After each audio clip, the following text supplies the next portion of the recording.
Welcome to YouTube channel Law and Communication Skills. Subscribe our channel, press bell icon for notification, like, comments and also share to others.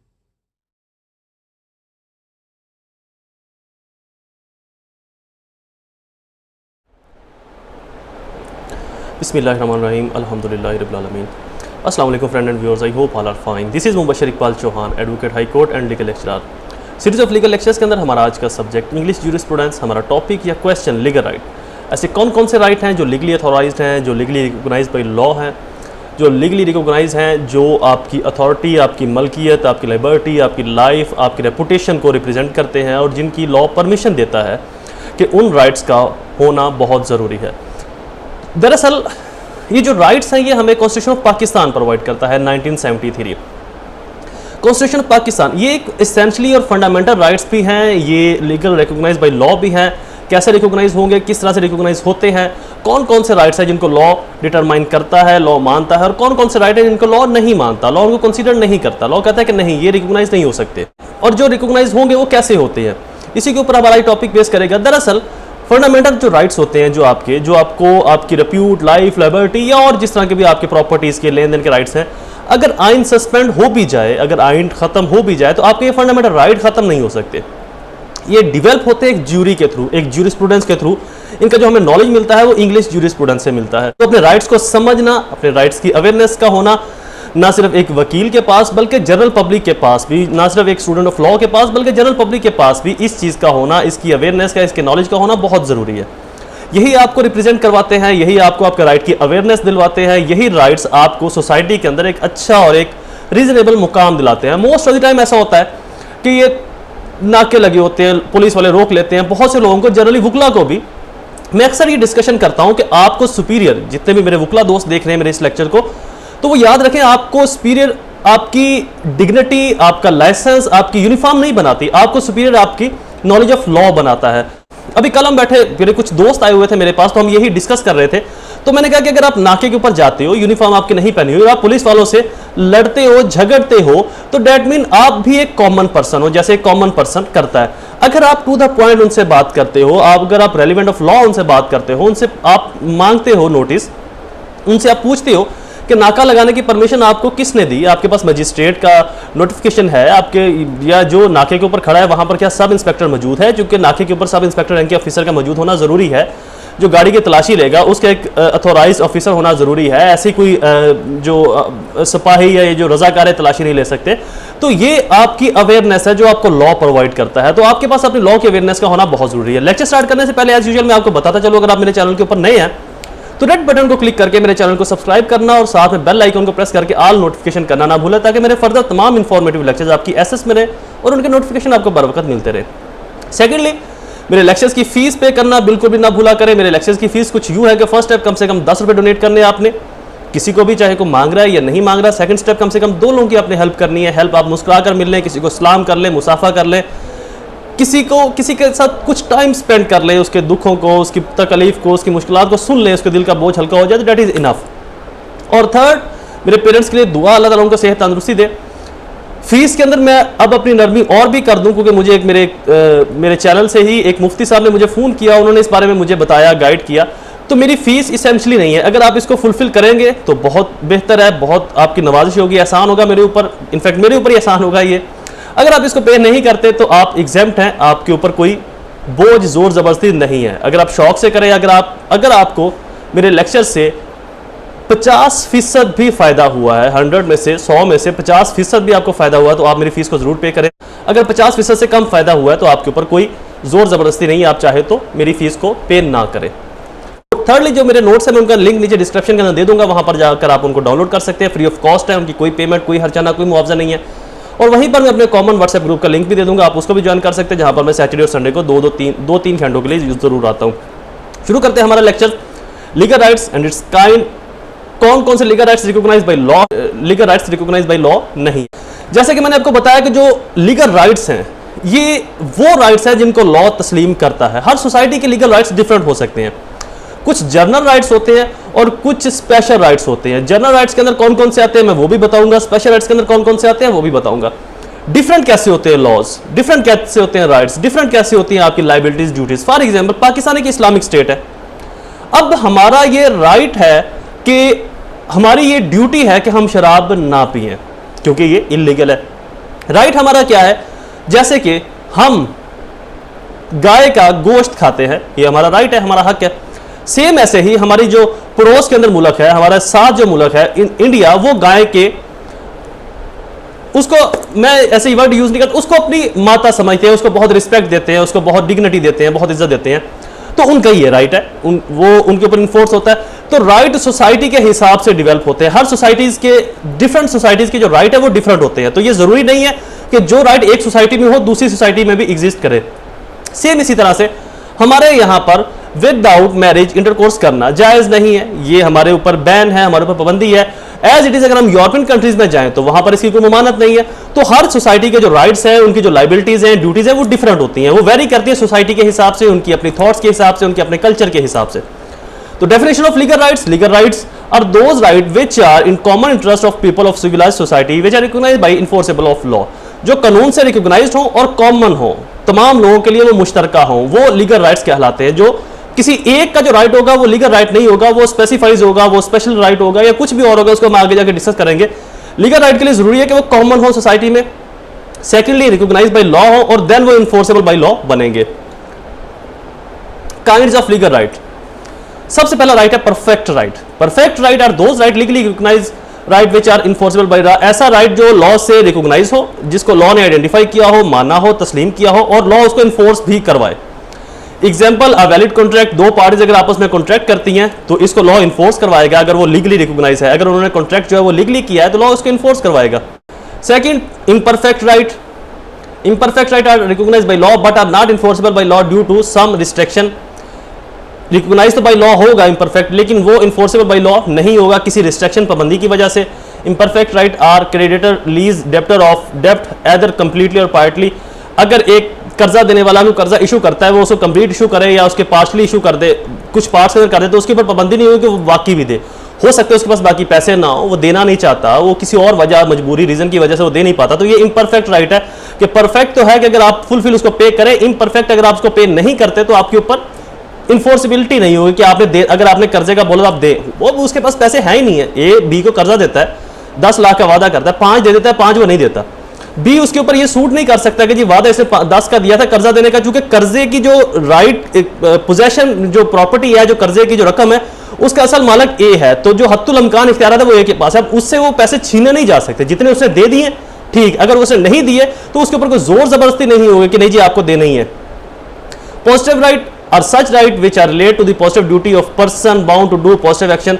जो positive duty से relate करता है, जो positive duty से relate होता है कि आपने काम करना ही करना है। If A borrow money of B, it is right of B that B give back money to A. अगर ए बी से रकम उधार लेता है तो बी का राइट है कि वो उसको वापस करे ए की तरफ। Negative right are such right which are relate to negative duty and person is bound not to do.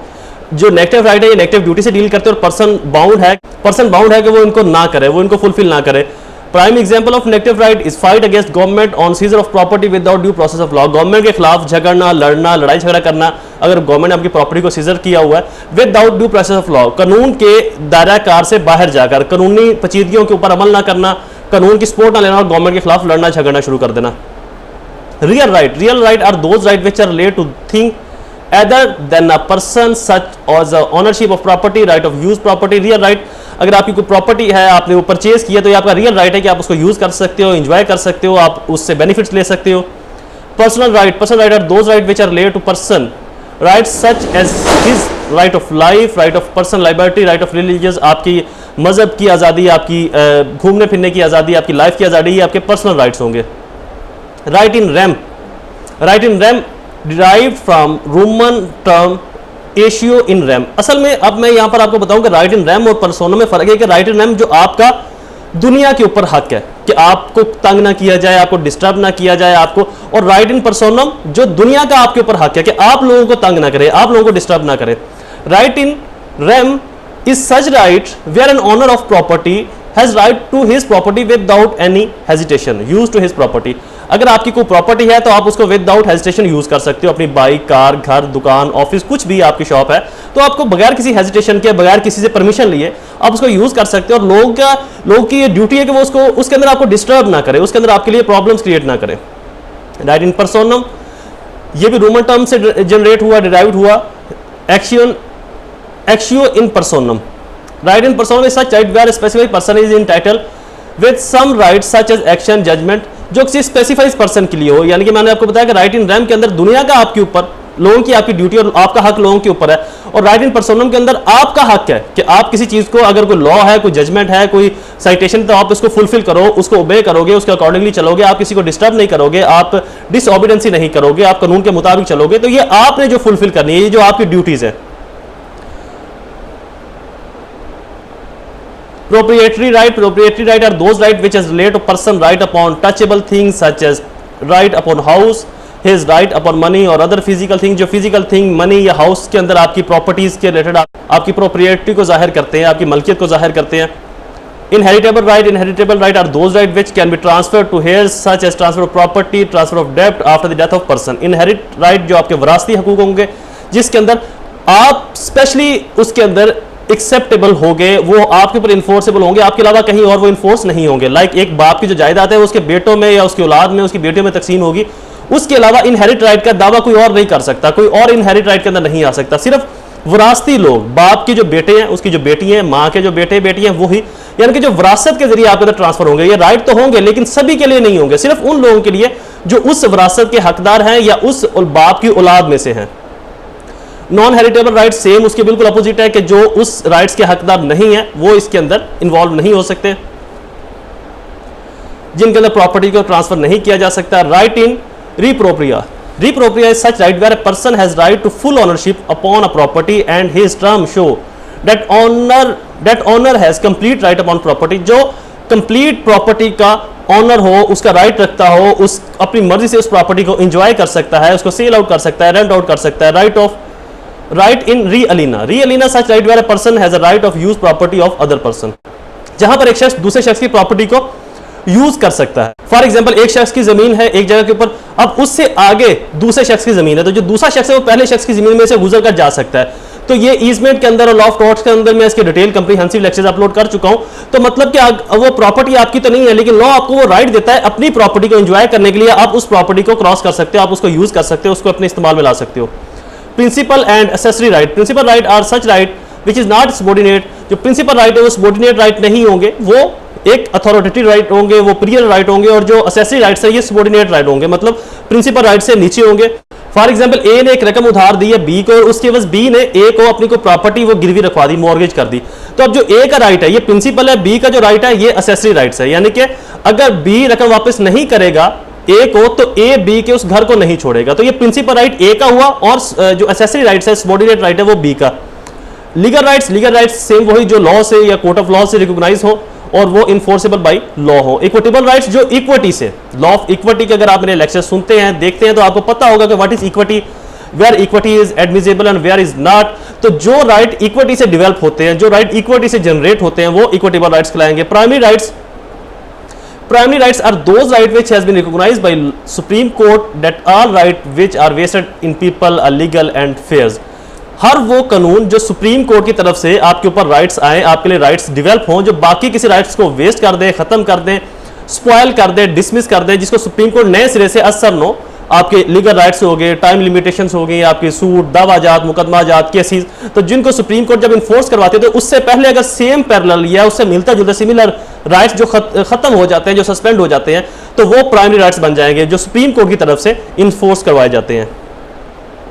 Right of reputation example इसकी right of life etcetera. Secondary right जो प्राइमरी राइट के बाद आते हैं, जो जिनकी वैल्यू प्राइमरी राइट से कम होती है। सेकेंडरी राइट ऐसे राइट जब कोई ऑफेंडर जुर्म करने वाला प्राइमरी राइट की वायलेशन करता है तो इस सूरत में जो उसके ऊपर राइट होंगे वो सेकेंडरी राइट है। फॉर एग्जांपल ए एक शख्स है, बी ने उसके साथ कोई जुर्म किया या उसको नुकसान पहुंचाया तो एक कंपनसेशन लेगा बी से, तो ये बी का सेकेंडरी राइट है, चूंकि इसने प्राइमरी राइट को वायलेट किया है तो प्राइमरी राइट के बाद सेकेंडरी राइट है। अब बी को अगर या तो बी उसका जुर्माना पे कर दे, इसका सेकेंडरी राइट है, अदरवाइज बी को पनिश किया जाएगा, सजा दी जाएगी। पब्लिक राइट तमाम वो राइट्स जो पब्लिकली डील करते हैं, जो पब्लिक के साथ डील करते हैं, जो जनरल पब्लिक के लिए, इसके अंदर किसी मजहब की, किसी जात फिरके की डिवाइडेशन नहीं होगी, ये सभी के लिए एक जैसे होंगे। फॉर एग्जाम्पल FIR करवाना, फर्स्ट इंफॉर्मेशन रिपोर्ट करवाना, तो पूरे पाकिस्तान के अंदर हर शख्स का यह हक है कि वो FIR करवा सकता है, बगैर मजहब की तफरीक के, बगैर किसी जात की तफरीक के, बगैर किसी फिरके की तफरीक के, बगैर किसी सुबह की तफरीक के, बगैर किसी डिस्क्रिमिनेशन के हर शख्स का ये राइट है कि वो FIR करवा सकता है, हर शख्स का ये राइट है कि वो हॉस्पिटल के अंदर इलाज करवा सकता है। तो ऐसा राइट जो स्टेट की तरफ से पूरी स्टेट को दिया जाता है, हर पाकिस्तानी शहरी को जो राइट दिया जाता है वो पब्लिक राइट कहलाता है। प्राइवेट राइट ऐसे राइट जो किसी इंडिविजुअल या पर्सन से डील करते हैं। फॉर एग्जाम्पल, मैंने ये ब्लैक कोट पहना हुआ है तो ये मेरा राइट है, क्यों? मैंने LLB किया हुआ है, क्यों? मैं लेक्चर्स दे रहा हूं, मेरा राइट है, क्यों? मैंने LLM किया हुआ है तो एक्सप्लेन करने की मुझे परमिशन है, इजाजत है, अथॉरिटी है। तो ये राइट मेरे स्पेशली प्राइवेट पर्सन से डील करेंगे। जनरल पब्लिक को ये राइट नहीं मिल सकता। कोई भी शख्स ब्लैक कोट नहीं पहन सकता, कोई भी शख्स ब्लैक टाई नहीं पहन सकता, एक्सेप्ट देन मां सिवाय उनके जिनको लॉ परमिशन देता है। लॉ परमिशन कैसे देता है कि जी ये डिग्री है, आपने इसको इस प्रोसेस के थ्रू पास करना है, इतने आपने नंबर लेने हैं, उसके बाद आपने गेट देना है, उसका टेस्ट क्लियर करना है, फिर आपको लाइसेंस इशू किया जाएगा और उस लाइसेंस के बाद आप ब्लैक यूनिफॉर्म पहन सकते हो जो वकला का यूनिफॉर्म है। तो ऐसे राइट्स जो किसी खास कम्युनिटी को, किसी खास इंडिविजुअल्स को, किसी खास ग्रुप ऑफ इंडिविजुअल्स को रिप्रेजेंट करते हैं वो प्राइवेट राइट कहलाते हैं। Vested right are those right which has been provided to a person as a property right which can not be taken away without the willing of A. ऐसे rights जो मालिक की मर्जी के बगैर ट्रांसफर ना किए जाएं। अगर मालिक की मर्जी नहीं होगी तो वो राइट खत्म हो जाएगा, अगर मालिक की मर्जी होगी तो वो राइट होगा उसके पास, अगर उसकी मर्जी नहीं होगी। फॉर एग्जांपल, ए ने एक डीड की है ट्रांसफर की, उसकी एग्जीक्यूशन जो ए ने करनी है बी की फेवर में, तो ये बी का जो वेस्टेड राइट होगा, अगर ए चाहे तो उसको एग्जीक्यूट कर सकता है, ट्रांसफर कर सकता है अपनी प्रॉपर्टी को, अगर ना चाहे तो वो नहीं ट्रांसफर करेगा। तो मतलब कि जो किसी मालिक या किसी ऑनर की विलिंग के ऊपर डिपेंड हो, वो अगर वो मालिक चाहे तो वो राइट बन सकता है, अगर मालिक ना चाहे अपनी प्रॉपर्टी को बेचना तो देन सामने वाले का दूसरे का वो राइट नहीं बनता, वो वेस्टेड राइट कहलाता है। Contingent right, contingent rights those right which are ऐसे राइट्स जो किसी शर्त के तहत बनाए जाए कि आप ये करो मैं ये करूंगा, अगर आपने ये किया देन मैं ये करूंगा। तो हर वो राइट जहां पर कोई शर्त इन्वॉल्व होगी, जनरली कॉन्ट्रैक्ट सभी के अंदर ये मशरूत चीजें होती है कि जी आप मुझे इतने पैसे दोगे तो मैं आपको ये चीज दूंगा। तो वो तमाम जो राइट्स हैं वो कंटिजेंट राइट कहलाते हैं, जहां पर कोई मशरूत चीजें, कोई शर्त वहां पर अप्लीकेबल हो कि अगर आपने ऐसे किया तो फिर मैं ऐसे करूंगा, अगर आपने ऐसे ना किया तो फिर मैं भी ऐसे नहीं करूंगा। तो मतलब जो किसी शर्त से, जो किसी काम, किसी स्पेसिफिक इसेंशियल से इन्वॉल्व करते हैं, किसी इसेंशियल से डील करते हैं, वो कंटिजेंट कॉन्ट्रैक्ट कहलाते हैं। सर्वेंट राइट जनरली जो खादम के मुलाजमिन के राइट्स हैं। Dominant right such right is person who land in being used by other person is called dominant. मतलब जो किसी और की जमीन को यूज करने का राइट है, लाइक रेंट के मामलात, लीज के मामलात, कि प्रॉपर्टी आपकी नहीं है बट आप डोमिनेंट हो, वहां पर आप पोजेशन में हो, तो वो आपका राइट होगा, आप उसको यूज कर सकते हो स्पेसिफिक टाइम, खास टाइम के लिए।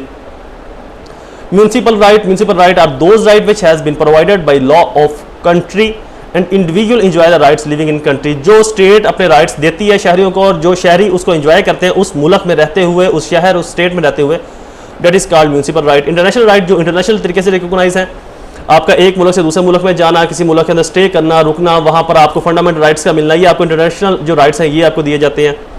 Right at rest are those right which are completely connected with people and these are permanent right. Right and rest ऐसे राइट्स जो मुकम्मल तौर पर लोगों से कनेक्ट हो और वो आपको परमानेंटली दिए जाए, हमेशा के लिए दिए जाए। Right in motion are those right which में कनेक्ट और disconnect with people time to time due to his death, this called right in motion. Right in motion ऐसे राइट जो आपके साथ कनेक्ट भी हो सकते हैं, डिसकनेक्ट भी हो सकते हैं। फॉर एग्जांपल, राइट है वोट डालने का, तो ये राइट किसको है? पाकिस्तानी शहरी को। अगर आप पाकिस्तानी शहरियत छोड़ देते हैं, अमेरिका, इंडिया, इसराइल, किसी भी और मुल्क की शहरियत लेते हैं, आप बरतानिया की लेते हैं, तो ये आपका राइट खत्म हो जाएगा। तो ऐसे राइट जो विद द टाइम आपके साथ अटैच हो और बाद में वो आपको खत्म भी कर दिया जाए, बाद में वो आपसे खत्म भी कर दिया जाए, आपसे वापस ले लिया जाए, तो ऐसे जो राइट है वो राइट इन मोशन कहलाएंगे। Ordinary rights are those right which is not guaranteed by the constitution. ऐसे राइट्स जिनकी कोई गारंटी नहीं है लेकिन आपको मिलेंगे, जब चाहे उनको खत्म कर दिया जाए, जब चाहे उनको अप्लीकेबल कर दिया जाए, उनको आपको दे दिया जाए। फंडामेंटल राइट्स, आपके जो बेसिक फंडामेंटल राइट्स हैं, आपकी लाइफ, लिबर्टी, आपकी मूवमेंट, आपकी परचेज, सेल, प्रॉपर्टी के मामला, जो आपके फंडामेंटल राइट्स हैं वो आपके फंडामेंटल राइट कहलाएंगे और ये सस्पेंड नहीं हो सकते। Just and rem rights, just and rem legal protection of property from interference by anyone is called just and rem. A just rem is right to right. Just and rem rights ऐसे rights जहां पर law आपको protection फराहम करता है, कोई भी शख्स आपकी प्रॉपर्टी के अंदर आपकी परमिशन के बगैर इंटरफेरेंस नहीं करेगा। नेक्स्ट हेडिंग है G preclude remarks, question is complete. I hope आपको ये लेक्चर पसंद आया होगा। मेरे लेक्चर्स को शेयर करना अपने तमाम सोशल नेटवर्क्स के अंदर, अपने व्हाट्सएप ग्रुप्स, अपने सोशल मीडिया, फेसबुक ग्रुप्स के अंदर शेयर करना बिल्कुल ना भूला करें। मुझे अपनी दुआ में जरूर याद रखा करें। अल्लाह ताला आप सबका हामी नासिर हो। वस्सलाम।